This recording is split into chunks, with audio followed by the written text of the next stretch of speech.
নাইজেরিয়ার গ্রামীণ এলাকা কাসওয়াডাজি মারাত্মক আক্রমণে বিধ্বস্ত হয়ে পড়েছে। স্থানীয় সূত্রের খবর ৭০ জনের বেশি মানুষ নিহত হতে পারে। রবিবারের ভিডিওতে দেখা যায় শূন্য গ্রামে জ্বলতে থাকা ঘর, ধ্বংসস্তূপ ও পোড়া গাছ। আর কিছু মানুষ ভূমিদেহের উপর দাঁড়িয়ে শোক প্রকাশ করছেন, অন্যরা পালাচ্ছেন। একজন বেঁচে যাওয়া ব্যক্তি বলেন, আমি কাজ করছিলাম, তখন ডাকাতরা এলো। তারা গুলি ছুড়লেও আমি আঘাত পাইনি। আমি মরে যাইনি ভান করেছি। তারা আমার উপর দিয়ে হাঁটছিল, দেখছিল মৃত্যু হয়েছে কিনা। তিনি আরও বলেন, আমি যখন উঠলাম, একজন বৃদ্ধা মহিলা আমাকে ডেকে মানুষদের দেখার জন্য বললেন। আমি পুরোপুরি বিভ্রান্ত হয়ে গিয়েছিলাম।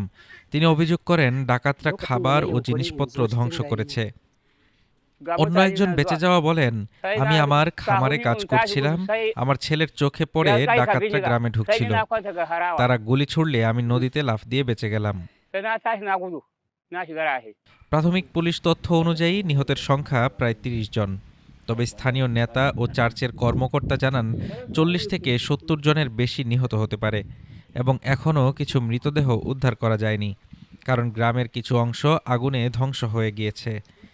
এই হামলা পাপিরি থেকে ২০ কিলোমিটারের কম দূরত্বে ঘটেছে, যেখানে ২০২৫ সালের নভেম্বর মাসে ৩০০ এর বেশি শিক্ষার্থী ও শিক্ষককে অপহরণ করা হয়েছিল। Desk report, Dhaka today.